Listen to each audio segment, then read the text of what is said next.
हुर्रियत पर जो है वो पाबंदी लगने वाली है कि भारत की हुकूमत, नरेंद्र मोदी की हुकूमत हुर्रियत पर पाबंदी लगाने जा रही है कि तालिबान का आज़ाद करवा के देंगे। जो भी ये कह रहा है तो वो सबसे पहले, उससे पहले वो ये काम करे कि ये जो पाबंदी लगने जा रही है अब, तो तालिबान से ये कहे कि आप भारत की हुकूमत को ये कहें कि वो ये वाला इक़दाम ना उठाए और पाबंदी ना लगाए। तो वो उनको मैसेज दें कि जी आपने ये सोच लिया, अगर आप ऐसा करेंगे तो बस फिर जो है हम आ रहे हैं।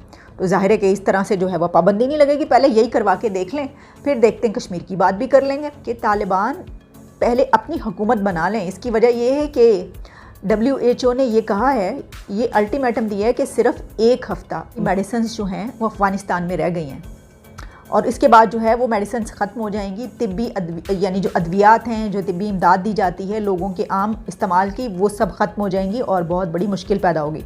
ओनली वन भारत के हवाले से खबर ये है जो कि इंटरनेशनल मीडिया कोट कर रहा है। खबर रसाई एजेंसीज शाया कर रही हैं कि भारत की एजेंसीज और भारत की हुकूमत ये सोच रही है कि जल्द ही हुर्रियत पर पाबंदी लगाई जाने वाली है।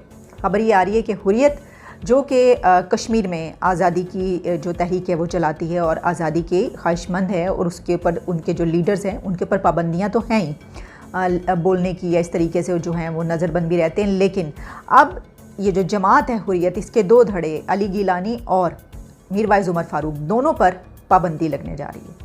अच्छा, ये पाबंदी वो है जो कि इंसदाद दहशतगर्दी की, इसमें शिक भी शामिल की जाएगी, यानी एंटी टेररिज्म एक्ट जो होता है उसको भी शामिल किया जाएगा। तो उस तरीके से जो पाबंदी लगती है उसके जो रूल्स एंड रेगुलेशंस होते हैं उनको फॉलो किया जाएगा।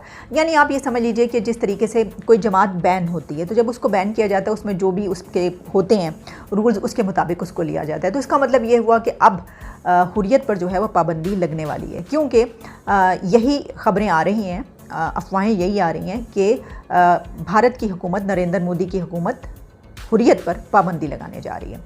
अच्छा, एक तो ये खबर जो है मैंने आप तक पहुंचाई। दूसरा एक और ख़बर जिस पे बहुत बात की जा रही है, बड़ा हंगामा हो रहा है, बड़ी मैं देख रही थी, बड़ी दिलचस्प खबरें उसके ऊपर आ रही हैं कि एक खातून जो थी, उन्होंने एक टेलीविज़न प्रोग्राम में क्लिप मैंने देखा, उसमें बैठ कर उन्होंने कहा कि कश्मीर को जो है वो हम आज़ाद करवाएंगे और तालिबान असल में हमें कश्मीर आज़ाद करवा के देंगे। उन्होंने कहा तालिबान कश्मीर आज़ाद करवा के देंगे पाकिस्तान को। अब वो मुझे मासूम सी लगी, इनोसेंट सी लगी, क्योंकि उनको ये मालूम नहीं था कि वो ये नैरेटिव उन्होंने टीवी पे बैठ के नहीं बोलना, वरना ये नैरेटिव कोई झूठा तो नहीं है, कोई गलत तो नहीं है। क्या आप ये कहेंगे कि ये नैरेटिव हमारे खून में रचा बसा नहीं है? क्या ये नैरेटिव हम पढ़ते चले नहीं आए? क्या ये नैरेटिव हमें सिखाया नहीं जाता रहा? क्या हम ये बात जानते नहीं कि कश्मीर हमारा अटूट अंग है और हम इसी को लेकर चलते हैं? हमारा तो यही बयानिया। हाँ, ये एक बयानिया अगर उन्होंने साथ शामिल कर दिए कि तालिबान अब ये आज़ाद करवा के देंगे, तो उनसे हम ये कहना चाह रहे थे कि अब मैं ये कह रही हूँ कि जो ये चाहते हैं और जो ये कह रहे हैं कि तालिबान का आज़ाद करवा के देंगे, जो भी ये कह रहा है, तो वो सबसे पहले, उससे पहले वो ये काम करे कि ये जो पाबंदी लगने जा रही है अब, तो तालिबान से ये कहे कि आप भारत की हुकूमत को ये कहें कि वो ये वाला इक़दाम ना उठाए और पाबंदी ना लगाए। तो वो उनको मैसेज दें कि जी आपने ये सोच लिया, अगर आप ऐसा करेंगे तो बस फिर जो है हम आ रहे हैं। तो ज़ाहिर है कि इस तरह से जो है वो पाबंदी नहीं लगेगी। पहले यही करवा के देख लें, फिर देखते हैं, कश्मीर की बात भी कर लेंगे। तो ये जो एक नैरेटिव बनाया जाता है या ये जो एक बात कही जाती है, मुझे इसलिए हैरत हो रही थी कि ये कोई नई बात तो है नहीं। हम तो देखते हैं कि हम अपने जो किताबें होती हैं, टेक्स्ट बुक से लेकर, तदरीसी उलूम से लेकर और उसके बाद बड़े होने तक, और फिर हर बच्चा जो है, हर जवान, हर बूढ़ा इसी बयानिए पर जो है और वो कट मरने के लिए भी तैयार है। तो तालिबान का मामला अब बीच में आ गया, तो ज़ाहिर है चलिए कोई और तंजीमें नहीं तो तालिबान सही, वो एक और जो है बच्चे हैं हमारे। लेकिन ये कितनी अजीबोगरीब बात है कि तालिबान, हम ये एक सिखा रहे हैं, हम ये बता रहे हैं लोगों को कि वो हमें ये आज़ाद करा के देंगे। ज़ाहिर है उनको कोई ख्वाब तो नहीं आया ना, उन्होंने भी कहीं पे सुना, देखा और समझी ये बात, तभी कह रहे हैं। तो वही मैं एक बात कहती हूँ कि भाई आप तो, हम पढ़ा ही रहे हैं बचपन से, हम यही समझते हैं, तो फिर जब हम इसको अपने ईमान का हिस्सा समझते हैं तो हम तो यही कहेंगे कि अब वो जो हैं वो करवा के देंगे हमें। तो सोचिए ज़रा कि वो तालिबान जिनसे अभी हमारी जो है, हम ये कह रहे हैं कि हम तो उनको जानते ही नहीं, वो हैं कौन। यानी ये कि हमारा एक बयान ये है कि भाई हम नहीं कर रहे हैं सपोर्ट, वो सब खुद सब कुछ कर रहे हैं, और दूसरी तरफ हम ये बात कर रहे हैं। तो इसके अलावा ये भी कि तालिबान पहले अपनी हुकूमत बना लें। इसकी वजह ये है कि WHO ने ये कहा है, ये अल्टीमेटम दिया है कि सिर्फ एक हफ़्ता मेडिसिन्स जो हैं वो अफ़गानिस्तान में रह गई हैं और इसके बाद जो है वो मेडिसिन ख़त्म हो जाएंगी। तिब्बी यानी जो अद्वियात हैं, जो तिब्बी इमदाद दी जाती है लोगों के आम इस्तेमाल की, वो सब ख़त्म हो जाएंगी और बहुत बड़ी मुश्किल पैदा होगी। Only 1 week. और जिस तरह मैंने आपको पहले ये बताया था कि खुराक का बहुत बड़ा बहरान होगा अगर इसी तरीके से मामला चलते रहे। लेकिन वैसे आप जानते हैं कि एक बड़ी ख़बर ये भी है कि मुल्ला अब्दुल गनी जो हैं उनकी मुलाकात हुई है CIA के डायरेक्टर से, और ख़बरें ये बता रही हैं कि CIA के डायरेक्टर ने काबुल में उनसे मुलाकात की है। और काबुल में ज़ाहिर है कि जब मुलाकात हुई है तो बड़ी अहम मुलाकात इसलिए है कि इस वक्त अमेरिका को भी उनकी ज़रूरत इसलिए है कि अमेरिका ये चाहता है कि उसके तमाम शहरी और फ़ौजी हिफाजत से वापस चले जाएं।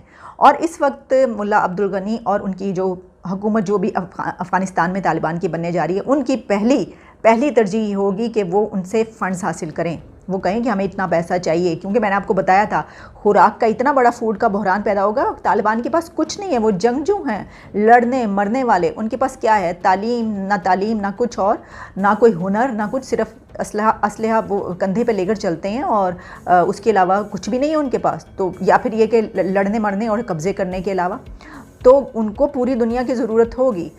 तो जहाँ तालिबान अभी अपने इन कामों में लगे हुए हैं और ये सब कुछ कर रहे हैं, तो वो क्या करेंगे? वो कश्मीर, वो कहेंगे ये सब छोड़ें, हमें अपनी कोई फ़िक्र नहीं है, हम सबसे पहले जाएंगे और हम कश्मीर आज़ाद करवा के देंगे पाकिस्तान को।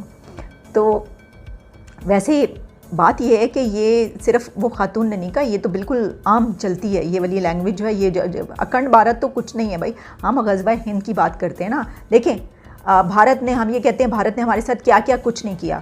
65 की वॉर की भारत ने हमारे पर लादी, रात के अंधेरे में हम पे हमला किया। 71 की वॉर की, फिर इंडिया ने जो है पाकिस्तान को 2 टुकड़े करवाया, अलग किया, और हम कुछ भी नहीं कर पाए अभी तक। हमने कुछ भी नहीं किया उनके साथ, भारत के साथ। वो तो भला हो एक सिविलियन ज़बरदस्त लीडर जुल्फ़िकार अली भुट्टो का कि वो 90,000 कैदी हमारे छुड़वा के ले आए, वरना वो भी बेचारे रूल खुल जाते, वहीं पर मर जाते।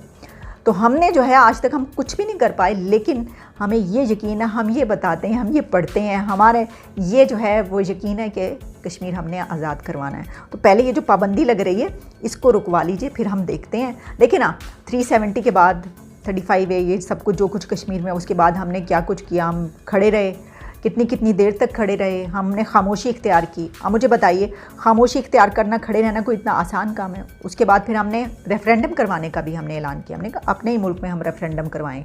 अब इन सब इक़दामात के बाद जब कुछ भी नहीं हुआ, तो अब हमारे हाथ में एक बहुत बड़ा जो टूल हम कह रहे हैं, हम ऐसा समझ रहे हैं कि जैसे तालिबान ना टूल हैं। पहले हम उनको ये बावर करवा लें, जो हमारी कोशिशें हैं इस वक्त सबसे बड़ी, कि वहाँ पर जो TTP मौजूद है वो पाकिस्तान में दहशतगर्दी ना करे। वो गो के इस बात पर वो बहुत हद तक समझा जा रहा है कि वो राज़ी हो गए हैं। उन्होंने एक ऐसी जो है वो तैयार किया है कि जिसमें उनको ये कहा जा रहा है TTP वालों को कि आप पाकिस्तान के साथ जो है दहशतगर्दी जो है वो नहीं होगी, इस किस्म की बात की जा रही है। तो पहले वो ये मान जाएँ और इस बात को उनको मनवा लें, और फिर वो किस कीमत पर मानेंगे? आप सोचिए कि वहाँ पर एक और जो ब्रांच है तहरीक तालिबान की, जिसकी हम तहरीक तालिबान पाकिस्तान की बात करें, कलदम जमात जो है, जिससे ख़तरा है, जो धमकियां देते रहते हैं हमें, हम पहले जब उनसे ये कह रहे हैं कि उनको मना करें, और उसके बाद जब वो उनको मना करेंगे, तो आपके ख्याल में क्या वो किसी भी सौदे के बगैर मना करेंगे? यानी कोई बार्गेन नहीं होगा, वो कहेंगे अच्छा ठीक है, डर के बैठ जाएंगे। जबकि वहाँ पर खदशात ये भी हैं कि TTP और अलकायदा और दाइश ये सब अगर इकट्ठे हो गए तो फिर क्या होगा? इसकी वजह ये कि फ़र्ज़ कीजिए अगर तालिबान जो है उनसे ये बात करते हैं और वो उनकी बात नहीं मानते, तो क्या कर लेंगे? वो कोई बार्गेन होगा ना, कोई पैसे का लेन देन होगा, कोई और ये कि अच्छा ठीक है हम आपके लिए ये देते हैं, आप यहाँ पर रह लें, आप ये कर लें, आपको हम ये काम दे देते हैं, इस तरह की चीज़ें होंगी तभी वो मानेंगे, वरना वो बगैर किसी वजह के वो डर के मान जाएंगे। तो ये सब इतने बड़े बड़े काम हैं अभी इस वक्त करने वाले, और हम क्या बात करते हैं आप जानते हैं। चले, मैं आपको नहीं मानते तो मैं आपको सुनवा देती हूँ कि ये बात जो हम करते हैं कोई आम बात तो नहीं है, ये तो बड़ी डंके की चोट पर हम करते हैं ये वाली बात।